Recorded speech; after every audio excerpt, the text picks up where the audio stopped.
Okay, so magandang gabi sa lahat ng nakikinig at sumusubaybay ng ating programang Media Patrol.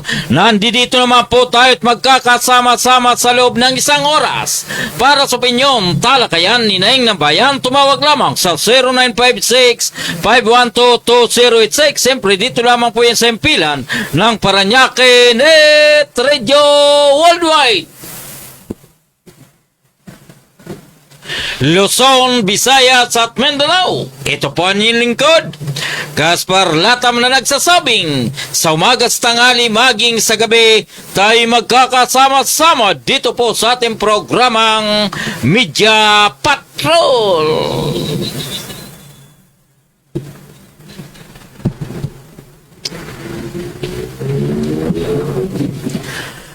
Ngayon po ay November 11,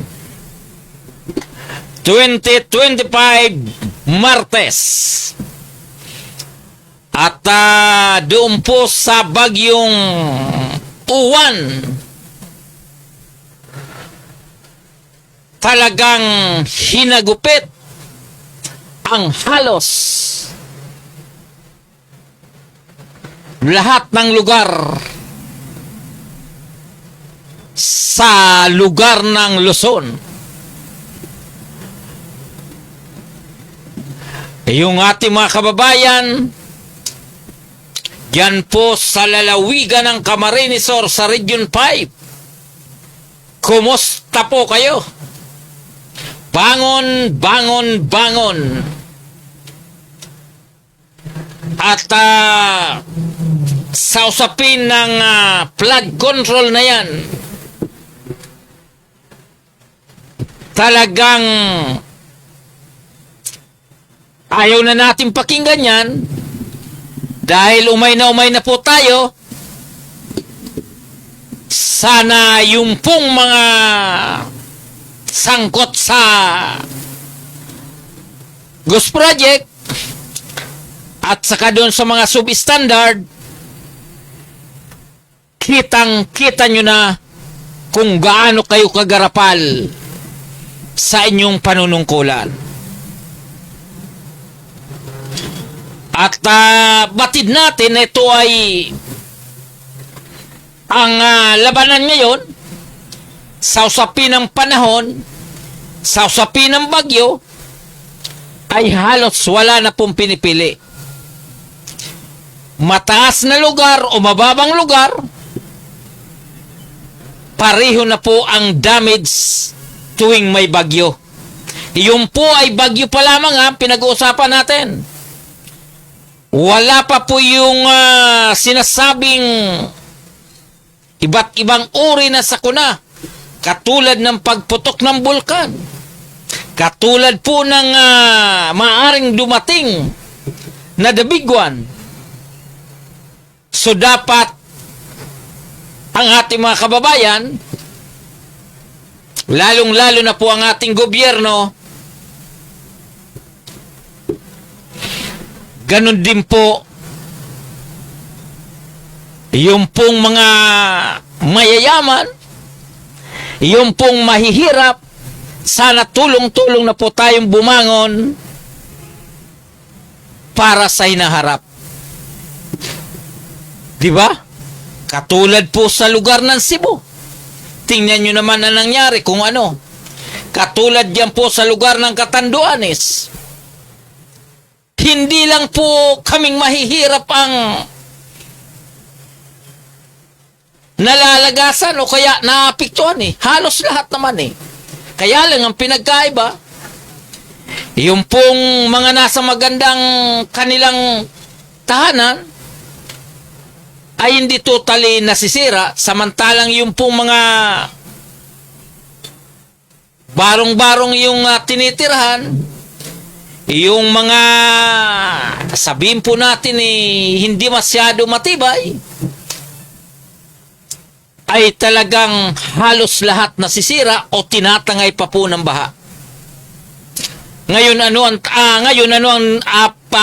ating pananawagan? Sana kung kayo naman ay sobra-sobra ang inyong biyaya, sobra-sobra ang inyong pera, napakarami kayong mga sasakyan, baka kung pwede naman kayo po ay tumulong doon po sa mga nasalanta ng bagyo. Ang problema, parang ayaw pumayag, ano? Imbes na pumalakpak, iba yung narinig natin.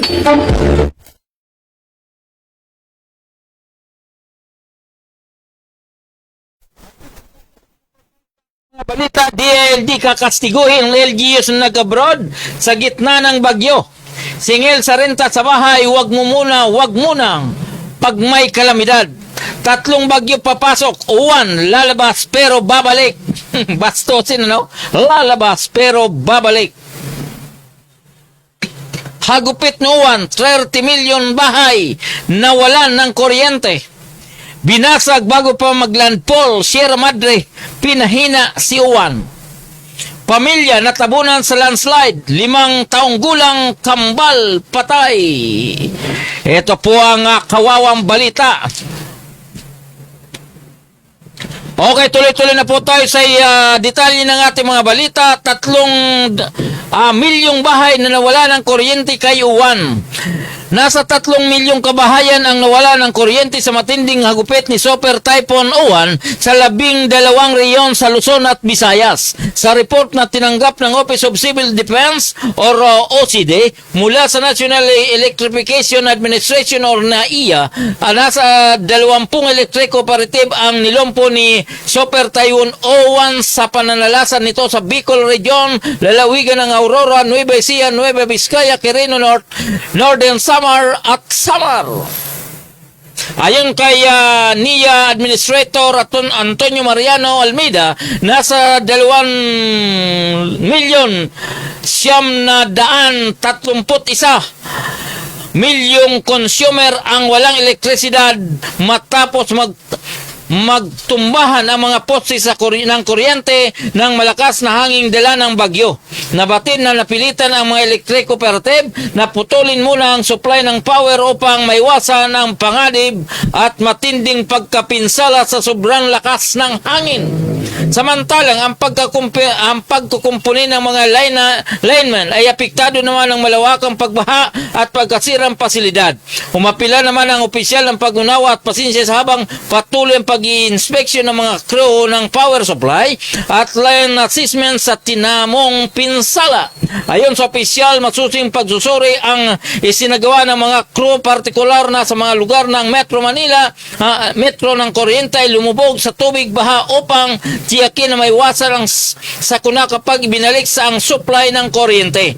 Inihayag pa nito sa mahirap ang kondisyon ng mga line workers, lalo na't barado ang mga kalsada ng mga debris at mga lugar na lubog pa rin sa baha, habang pangunahing prioridad sa pagpatumbalik ng supply ng kuryente ay ang mga ospital, water system at mga pangunahing pasilidad at komunikasyon.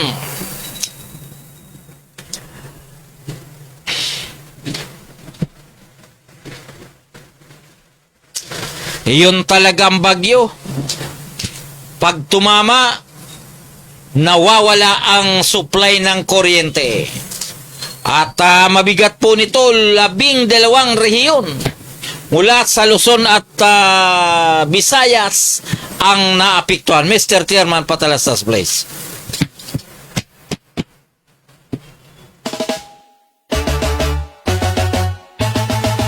Parañaque, Netrello, kami ang kasama mo. Hatid ay saya't kwento sa bawat panin ng mundo. Kasama si Gaspar Latam, tagapagbalitang tapat. Laging nasa ere, serbisyo ay sapat. Oh, Parañaque, Netradio Worldwide, boses ng bayan, boses ng mundo.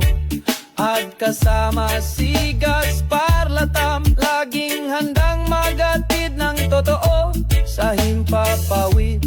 Boses ay malinaw, balita't musika sa puso'y dumadlaw. Mula sa bayan ng Parañaque hanggang sa dulo ng mundo,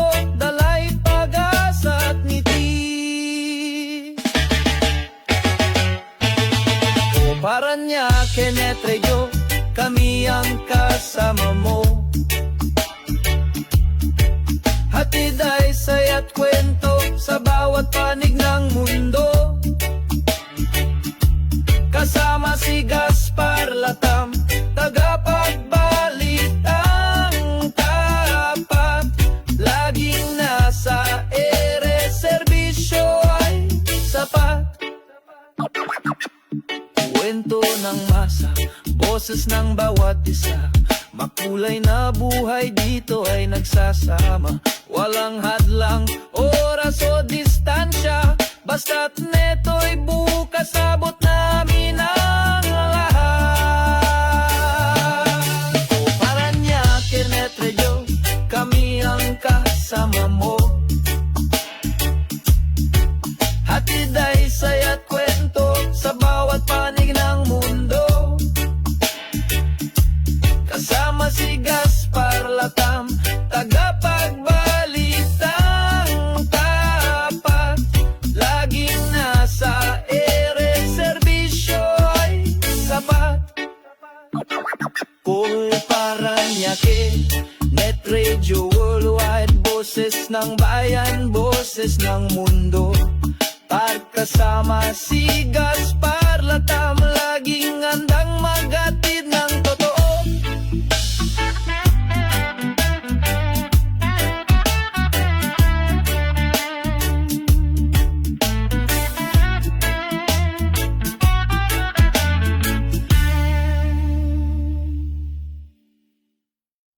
Okay, so tuloy-tuloy na po tayo sa ating mga balita. Ang oras po natin ay ganap ng alas 8:24 ng gabi. DILG kakastiguhin LGUs na nag-abroad sa gitna ng bagyo. Ipinaubayan ng Malacanang kay Department of Interior and Local Government DILG Secretary John Beck Remulla ang desisyon sa mga opisyal ng lokal na pamahalaan na sumusuway sa utos na huwag lalabas ng bansa sa gitna ng bagyong Uwan. Ito ay para makaresponde at makatugon agad sa pangailangan ng kanilang mga constituents.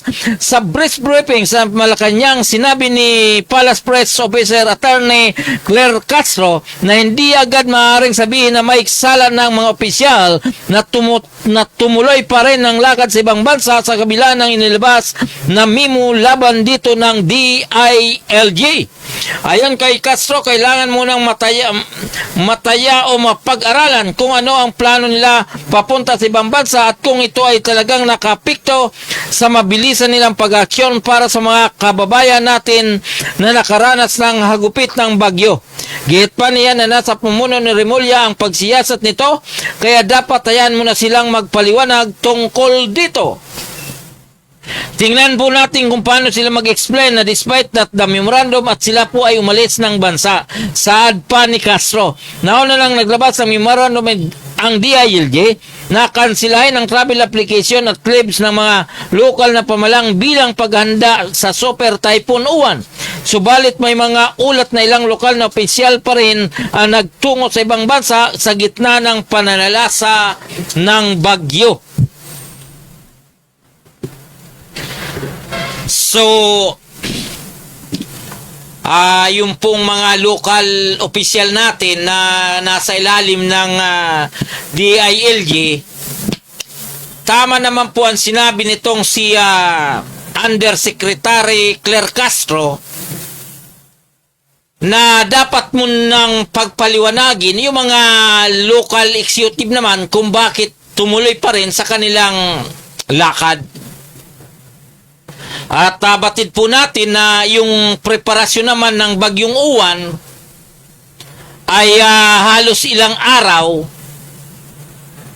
At dito nga po sa Metro Manila at tayo po ay nagpapasalamat dahil wala po tayo masyadong malaking sabihin natin na malaking perwesyo dahil yung pong ating mga local executive down to barangay level ang yung pong mga nasa danger zone na ating mga kababayan ay maaga po nilang napalikas.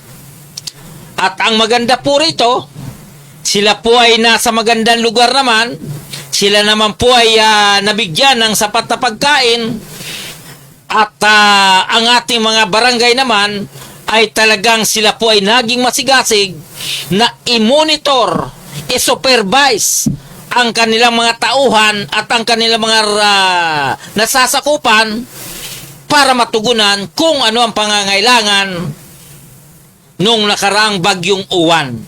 So dito sa Metro Manila, inuulit po natin, ay may tuturing po natin na tayo ay isa sa nabiyayaan ng likas na tagapagbasag ng bagyo na ito pong Sierra Madre. At siyempre naman tayo po ay buong puso nagpapasalamat sa ating Panginoon dahil hindi pinahintulutan ang bagyong uwan na salantaing maigi ang Metro Manila. So, doon po sa mga local executive, kung kayo naman po ay magbabakasyon lamang, baka naman kung pwede, alam nyo naman na ang buwan ng November ay tag-ulan pa. Alam nyo naman na ang buwan ng October, December ay tag-ulan pa. Baka pwede naman na sa sunod, charge to experience, na hanggat maaari, kayo naman ay maglaskwatsa. Kung maglalaskwatsa nga, tiyempo nyo naman na tag-init. Katulad po ng Marso, April. Alam natin na yung mga panahon na yan, walang bagyong nararanasan ng ating bansa o kaya Metro Manila, bagkos nararanasan lang natin ang sobrang init ng ating kapaligiran.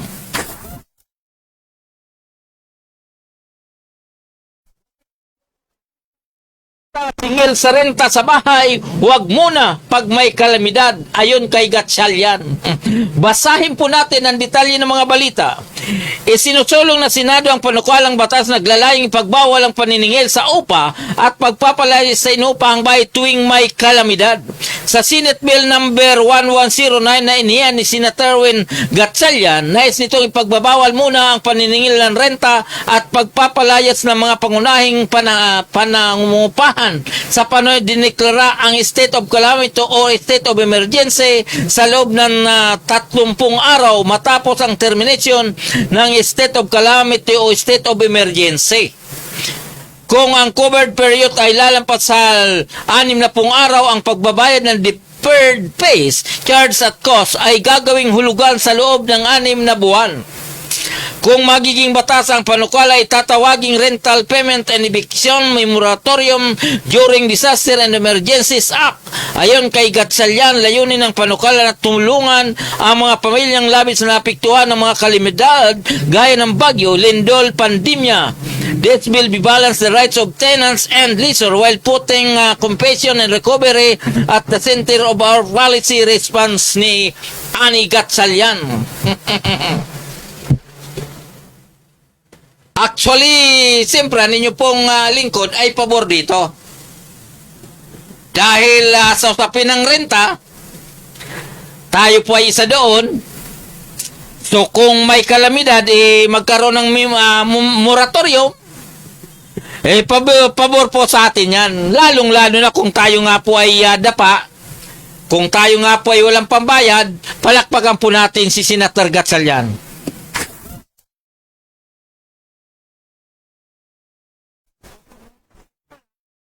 Dahil nandiyan pa lang po yan sa Senado, parang sabi nga po nila, kung kailan na ba sana saka mamama yung itong si Win Gatchalian. Pero mabuti naman at least may naisip siyang may tutulong doon po sa mga nangungupahan, di ba? Iyon po ang mga senador natin.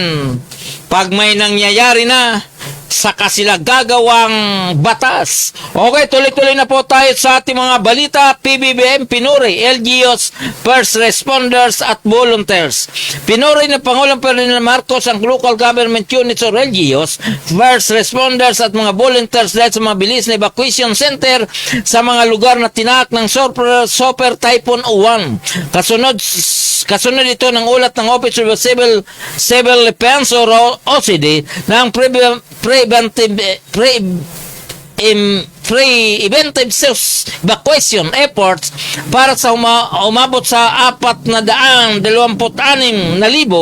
pamilya ay malaking kabawasan sa mga nasawi. I want to thank our local governments, first responder and volunteers for acting quickly and working together to keep our people safe. Ayon kay Pangulong Marcos sa ginanap na post-uwan briefing. Sinabi ng Pangulo na napakalaking bagay ang kanilang mga aga na pagkilos at pagsasagawa ng preventive evacuation. Nauna nang inulat ng dalawang katawang nasawi dahil sa bagyong Uwan na nagtataglay ng hanggang 185 kilometro at gastes na hanggang 230 kph na tumama sa Bicol Region noong linggo. Itinatasan rin ng Pangulo ang Department of Social Welfare and Development or DSWD at ng Department of Health DOH para ituloy ang tulong at siguraduhin na mayroong medical team sa bawat evacuation center para sa mga alaga sa mga evacuees. Nakipag-ugnayan na rin si Lieutenant General Nartati sa mga tauhan na nasa iba't ibang panig ng bansa para sa mga update at pagbigay ng direktiba para mapanatili ang maayos na koordinasyon sa mga lokal na pamahalaan at iba pang government agency at mga responders. Tiniyak niya na nakahanda palagi ang PNP sa relief operation, clearing at rehabilitation sa mga lugar na tinamaan ng bagyo na 24/7 ang operasyon ng command center. Anya ang pagkakataong tulad nito ay nangailangan ng malasakit, disiplina at serbisyo sa publiko na hindi natatapos kahit lumagpas pa ang unos.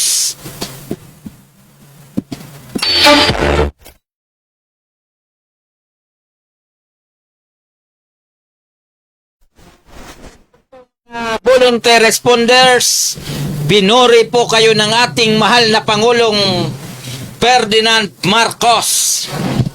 At sa makalipas ng ilang araw, yung paghagupit ng bagyo sa Cebu, yung paghagupit ng bagyo dito sa Visayas region, yung paghagupit ng bagyo dito po sa Northern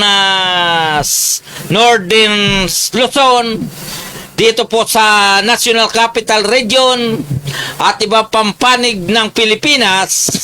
Sana naman yung pong mga pasaway, sana ilabas nyo na ang iyong pagka-Pilipino. Ibigay nyo na po yung tinatawag na unity o pagkakaisa.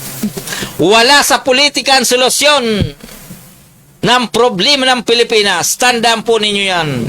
Kundi ang solusyon yan, yung pagkakaisa, pagtutulungan ng bawat mamayan, bawat Pilipino para sa kinabukasan ng ating inambayan. Pwede ba yon?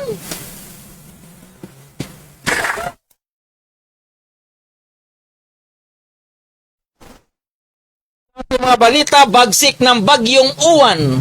Mabuti pa ito si Uwan instant, tawag nito. Minsan ka lang duman dito sa aming bansa Uwan, kayo po ay talagang viral na viral. Magkaangkat sagutan sa bumagsak na e-billboard. Sugatan ang dalawang sakay ng motorsiklo nang mabagsakan ng mga bahagi ng electronic billboard mula sa isang gusali sa Quezon City dahil sa malakas na hangin at ulan dulot ng bagyong Uwan kahapon ng umaga. Batay sa report ng Metropolitan Manila Development Authority or MMDA, nangyaring insidente sa southbound ng Aurora Boulevard, Katipunan Service Road, dakong alas 9 ng umaga. Isinugod sa ospital ang mga biktima na ng driver ay nagtamo ng sugat sa katawan at na nikip ang dibdib habang sa mukha naman na bagsakan ang back rider na damay at tinamaan din ng wasak na metal e-billboard ang isang kotse sa bumper nito. Pansamantalang isinara ang Katipunan Service Road southbound mula sa Javierville Avenue hanggang Aurora Boulevard sa Quezon City. Sa Javierville Avenue sa Katipunan, flyover muna ang daan ng mga sasakyan na sa kabaan ng Katipunan. Yung pong mga billboard nyo kasi kaya lang electronic billboard to. So hindi kagad basta-basta natatanggal. Opo, kasi kung mga tarpaulin po ito o yung mga tila na pwedeng itali o pwedeng tanggalin ay natatanggal nila. Kaya lang tingnan nyo po, disgrasyan inabot nung riders dahil pa rin po ito sa bagsik ng bagyong uwan. Ang tanong, bakit kasi ibagyo na, nag-ano pa kayo, naghahanap buhay pa? Malakas siguro yung malakas siguro yung booking.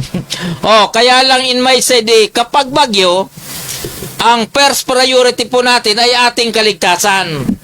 Opo, pero doon po sa riders, hindi ko naman po kayo sinisisi kung talagang ang inyong pangangailangan ay talagang mabigat na pangangailangan, kaya kahit bagyo, tuloy-tuloy pa rin po ang iyong hanap buhay.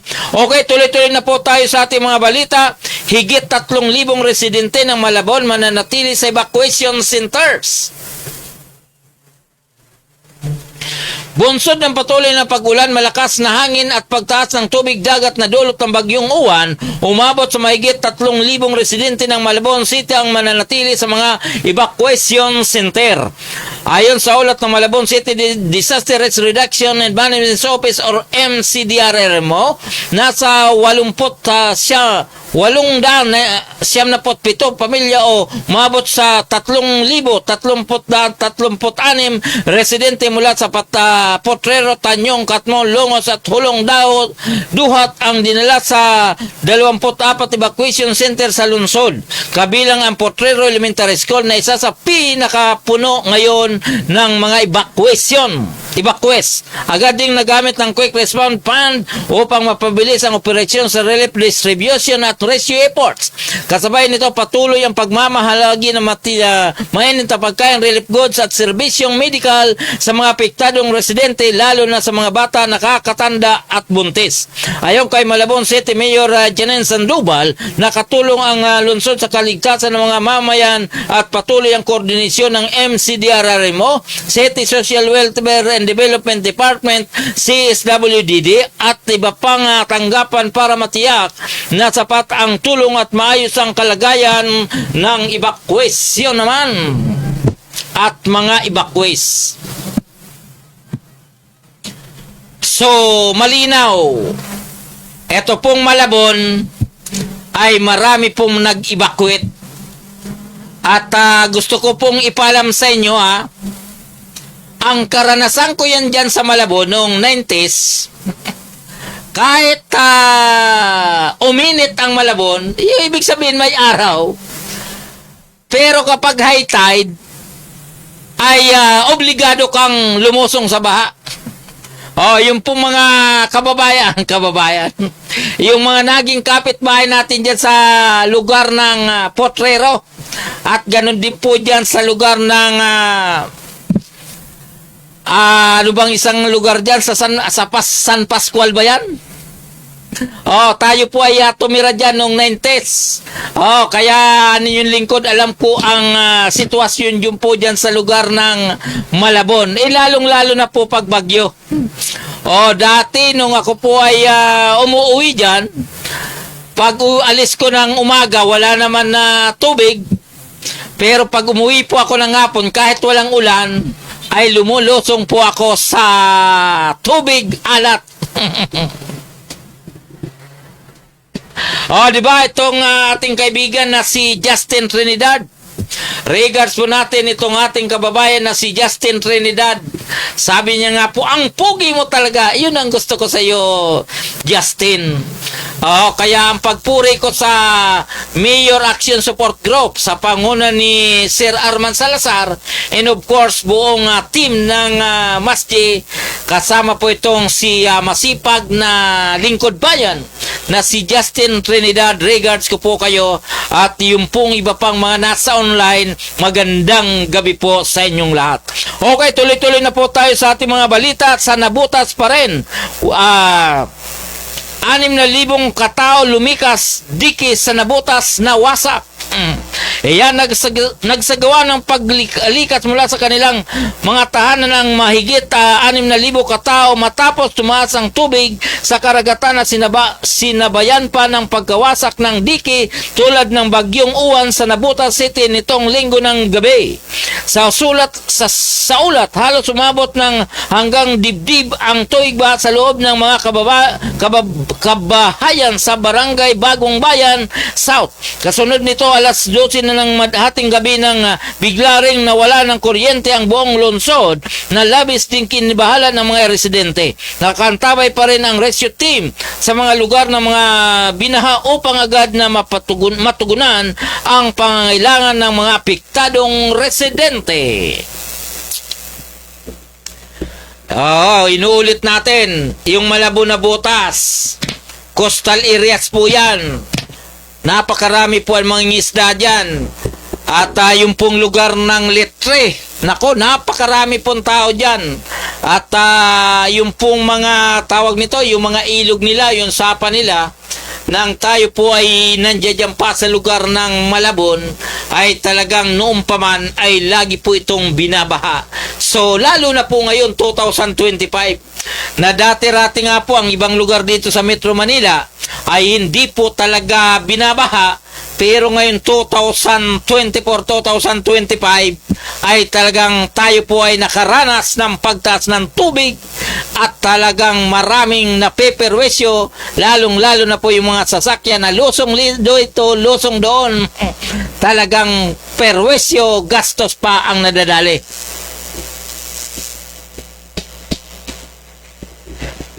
Ayan, mapakabilis naman yan. Okay, so tuloy-tuloy na rin po tayo sa ating mga balita. Inaway na Mrs. Mister nagbigti. Mahirap, kawawa itong balita na to, no? Isang 35 taong gulang na mister ang nagbigti sa loob mismo ng pinagtatrabaho ang barracks matapos na away ng kanyang misis sa Quezon City linggo ng gabi. Bagyo ito, no? Sa ulat ng Talipapa Police Station PS33 ng Quezon City Police District or QCPD, alas 7 ng gabi nitong linggo November 9 nang matagpuan ang nakabigting katawan ng biktim na si alias Monte Alegre, isang sugar repacker sa loob ng barracks ng isang sugar corporation sa barangay Talipapa, Novaliches, Quezon City. Batay sa investigasyon ng ni Police Staff Sergeant Alexis Masidi Jurado, bago ang insidente nagkaroon umano na mainitang pagtatalo ang biktima at ang misis niyang si Elias Jenes. Sa kalagitnaan ng pagtatalo, pinalo ng martilyo ng mister ang kanyang misis dahilan upang ireklamo siya sa kanilang barangay. At sa kasagsagan ng bagyong Uwan, nagpasyang malis ang biktima at nagtungo sa kanyang trabaho. Pumasok sa loob ng kanilang barracks at doon nagbigti habang may hawak pang kutsilyo sa kaliwang kamay. Agad nagresponde ang SOCO team mula sa Quezon City Police District Forensic Unit sa panguna ni Police Major Michael P.J. Jabel sa sinagawang pagsusuri. Walang foul play sa nangyaring insidente. May hawak pa raw na kutsilyo, nagbigti. Paano kaya? Kaya lang walang foul play, inuulit po natin. Siya po ay nagbigti at may hawak pang kutsilyo. Talagang nagbibigti na nga lang ay hindi pa nakalimutan na bitawan yung kutsilyo para siguro kapag may lumapit sa kanya habang buhay pa siya ay babanatan niya pa rin. Okay, tuloy-tuloy na po tayo sa ating mga balita. Quezon City LGU itinalagang pilot media and information city ng UNESCO. Malaking balita ito, no? Maganda po itong balita, no? Quezon City LGU tinalagang pilot media and information city ng UNESCO. Palakpakan po natin. Kasi yung pong lungsod Quezon, sa totoo lang, iba po ang galawan nito. Maganda po ang ipinapakita leadership ng Public Information Office dyan sa Quezon City. Hindi po ito duwag. Hindi po duwag na humarap sa mga mamamahayag. Dahil siya po ay nasa information, supposed to be dapat siya po ay talagang nakaharap sa mga tao, lalong-lalo na po yung mga kapwa media practitioners. Hindi po katulad ng LGU na iba, na yung PIO mismo ay nagtatago. Kapag pumunta ka sa opisina, palaging wala. Sasabihin may meeting, sasabihin nasa online, kung ano-anong cheche-bureche ang ginagawang dahilan para hindi kayo kausapin ng Public Information Office. Bastosin eh. Okay, binigyan din ni Quezon City Mayor Joel Belmonte ang kalagaan mapanuring pag-iisip, katotohanan na pagbigay kapangyarihan sa mga mamahayag sa paglaban kontra sa misinformation at disinformation matapos italaga ang lungsod bilang isa sa pilot media and information literacy city sa mundo. Katuwang nito ang UNESCO sa isang pagkilala sa mga lungsod sa buong mundo na nangulo sa pagsasama ng media at information literacy sa local government, education, kultura at digital innovation. Di ba naka-score dito si Mayor Belmonte. Tinukoy pa ni Belmonte na sa Pilipinas lamang umabot sa 24 milyong Pilipinos ang nanatiling functional literacy kahit inihain na ang media at information literacy or MIL bilang kipilar ng local government agenda. Naglaan din ng ang LGU ng umabot sa 6 billion ng 2025 total budget sa edukasyon at pagpapaganda sa public school facilities, pagpapalawak sa scholarship program at pagsuporta sa Quezon City University.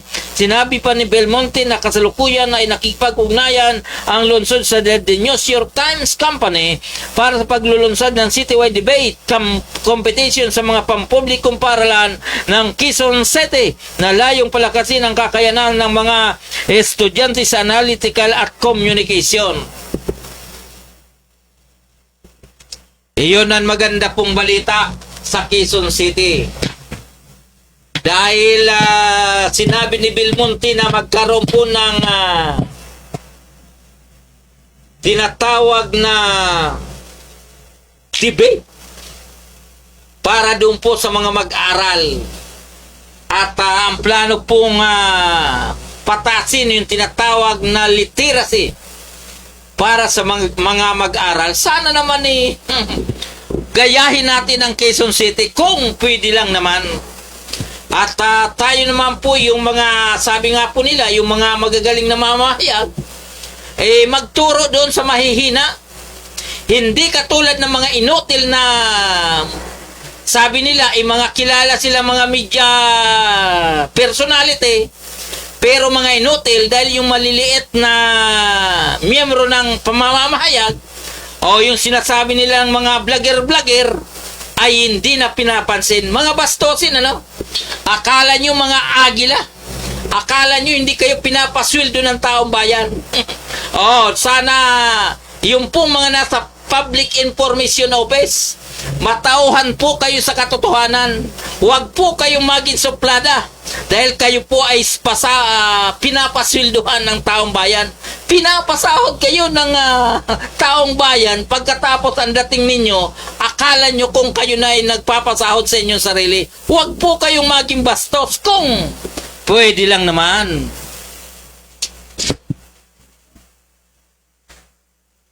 Okay, tuloy-tuloy na po tayo sa ating mga balita. Ang oras po natin ay ganap ng alas 8:51 ng gabi. Mr. Chairman, patalas na play.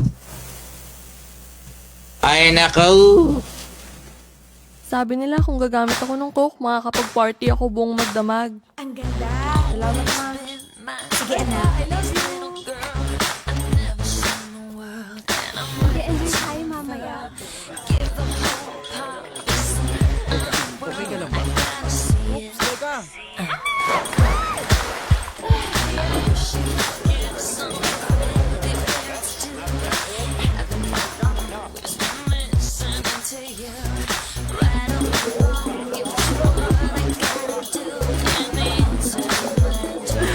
Sige na, girl. Bilis. Buksan mo na to.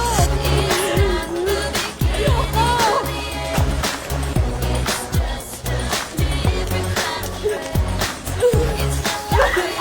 Sabi nila kung gagamit ako ng coke, makakapag-party ako buong magdamag.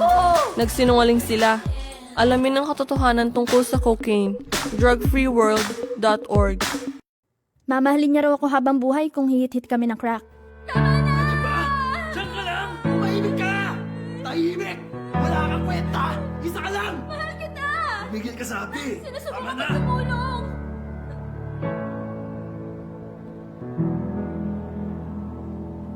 Nasaan ang pera? Oo, ito na. Bakit mo siya tinatanong, ha? Tignan natin. Sige. Kwenta. Pulis to! Sumuko na kayo! Meron kami warrant! Sumuko na kayo! Clear! Clear! Sumuko ka na! Itaas ang mga kamay at tumarap sa pader!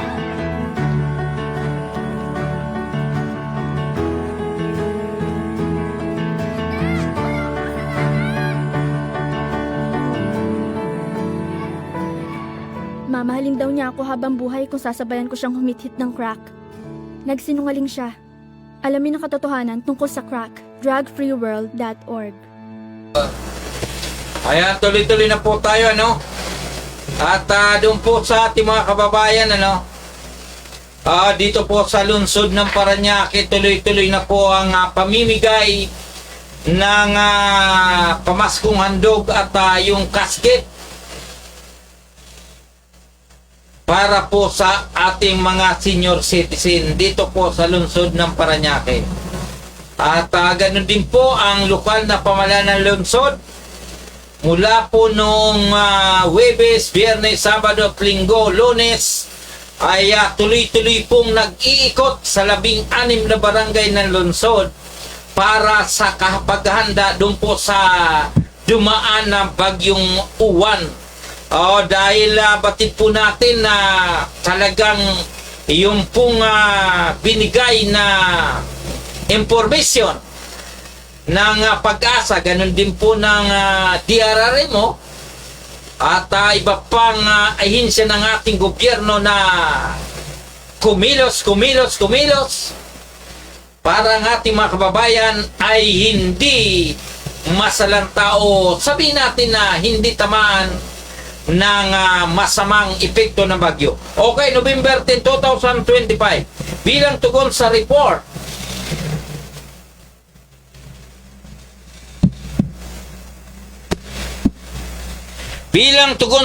ng Emergency Local Operation Center or ELO hinggil sa natumbang puno kagabi Sanchez Street, Greenwich, Barangay San Isidro, agad na rumisponde ang DRRMO team para sa initial na clearing operation. Ngayong araw naman, Senro Task Force ang nagsagawa ng huling operasyon upang tuluyang mawaalis ang mga natirang debris at matiyak ang kaligtasan at kalinisan sa lugar. Patuloy ang koordinasyon ng Senro sa Parañaque Emergency Local Operation Center o ELO para sa mabilisang pagtugon sa mga ganitong insidente. Okay, so ito po ay mula po sa Senro na pinangunahan ni Mr. Bernie Amurao. Okay, tuloy-tuloy pa rin po tayo sa ating mga balita. Parañaque Disaster Reduction and Management Office. The Parañaque Disaster Reduction and Management Office Council is full alert, continuous monitoring and coordinating response effort anticipating the effects of Super Typhoon Uwan.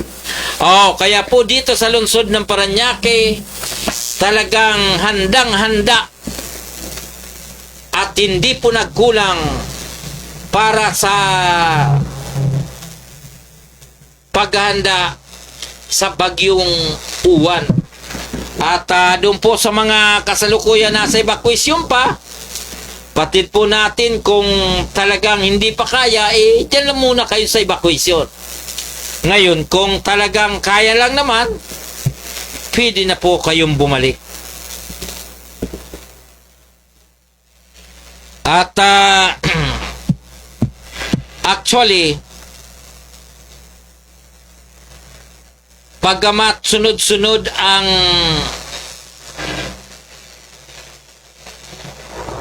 sakuna sa ating bansa, yung pong di umano na binitawang pananalita nitong si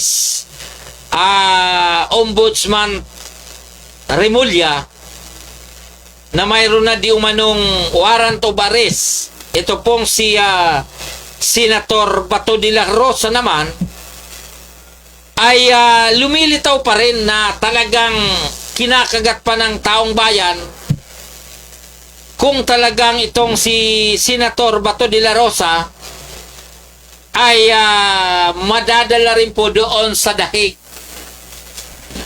At yung procedure naman ito, siyempre siya naman ay miyembro ng Senado, mayroon po siyang lakas para po siya ay maproteksyonan ng Senado. Pero yun na nga po, binanggit na hindi sa lahat ng oras kayo po ay protektado ng Senado. Ang sabi lang po ni Tito Soto, hanggat nasa loob ng building, o kaya lalong-lalo na kung nagkakaroon po ng sesyon ng Senado, ay hindi nila papayagan na arestuhin ang kanilang kapamilya o kaya miyembro ng Senate of the Republic of the Philippines.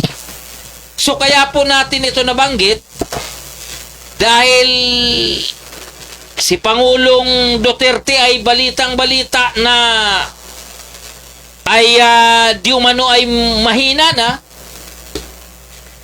Kung ang isang bato-bato ba masamahan si Pangulong Duterte doon sa dahig, ay hindi naman po siguro sabihin natin wala may kung may warrant of arrest yan,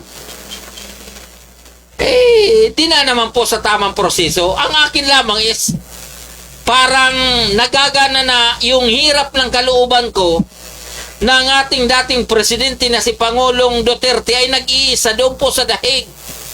Ngayon kung si Senator Bato ay magkusa ng halimbawa mayroon pong warrant, kung kusang lumabas yan at magpadala sa dahig, kahit papano ang ating Pangulong Duterte may kakwentuhan na doon, may kausap na sana doon kung si Bato ay pumayag na kusang loob na magpasailalim sa ICC.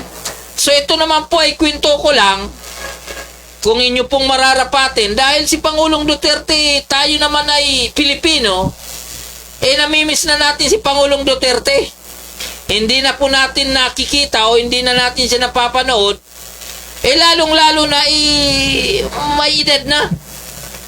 Si Senator Bato naman medyo malakas pa yan, kung magkasama sila doon, at least si Pangulong Duterte malamang hindi na masyado mahuhumsik yan dahil may kasama na isang Senator Bato de la Rosa. Okay, doon po sa ating mga kaibigan, ang oras po natin ay ganap ng alas 9 ng gabi.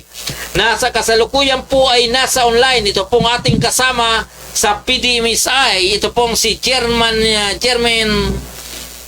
Policarpio dyan po sa GMA Cavite. Regards ko po kayo at ang ating kaibigan na si Sister Elsa Obispo. Magandang gabi po sa inyong lahat. So, actually, inuulit ko, umay na po ako doon sa usapin ng flood control. Umay na po ako dyan. Pero, bagamat umay, lumalabas pa rin po ang bigat na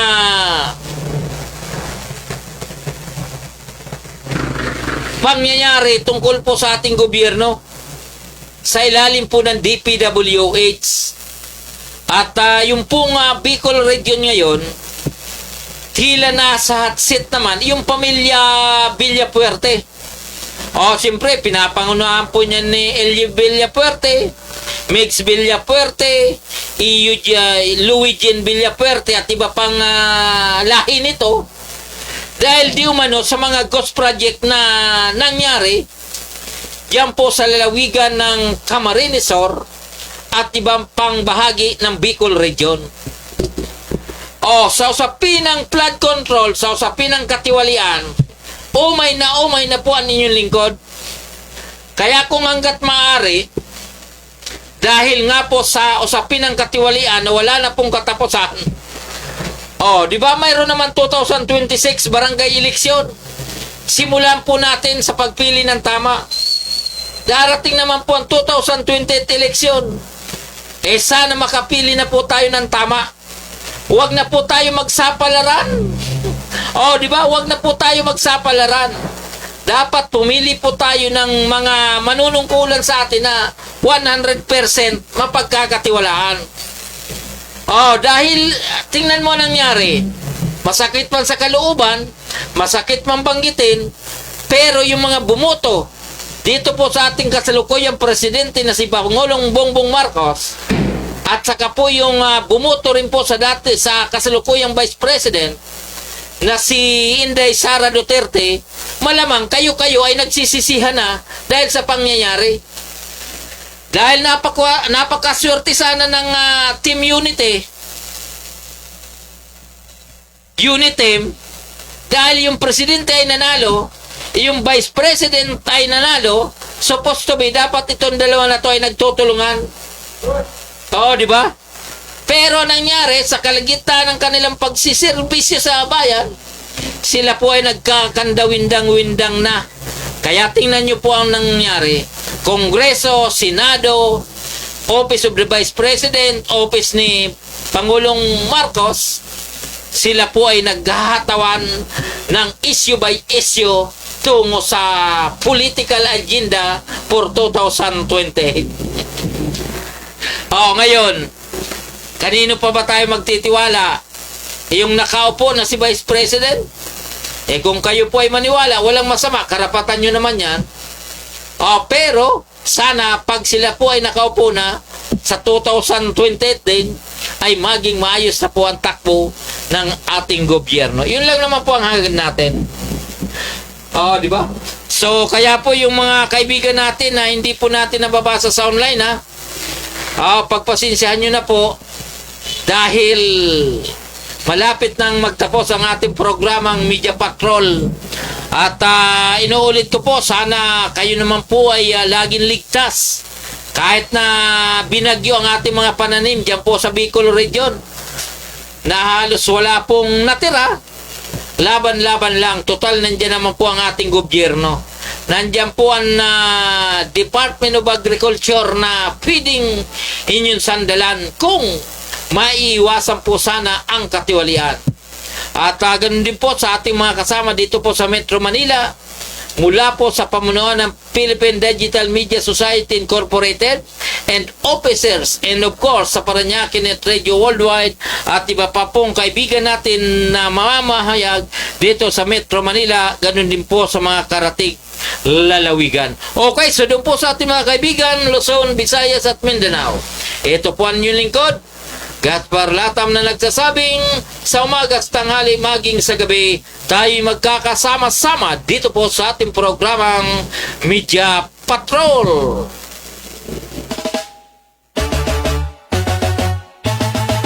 Paranaque Net Radio, kami ang kasama mo. Hatid ay saya't kwento sa bawat panin ng mundo. Kasama si Gaspar Latam, tagapagbalitang tapat, laging nasa RSS.